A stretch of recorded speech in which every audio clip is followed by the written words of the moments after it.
was just about to put my slippers away after drying them, and I wanted to share with you another little life hack that I figured out one day, because when you wash your slippers, these ones stay up pretty well, but when you wash your slippers, they come out and they're flat.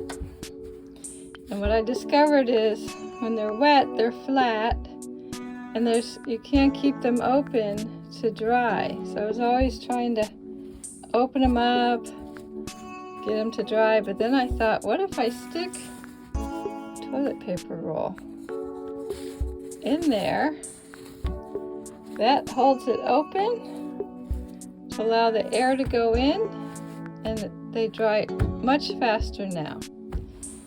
These ones kind of stay open on their own, but they still, when they're wet, they want to just be down like this. So just to make sure they're getting good airflow all the way to the toes, I push those in pretty far. That way it dries all the way to the toes. So that's a little trick you can use if you have slippers that you're trying to wash, and unfortunately the stains don't come out, but these are clean. I've had them for quite a while now. They were my regular shoes during the shelter in place. So there's a life hack for drying your slippers.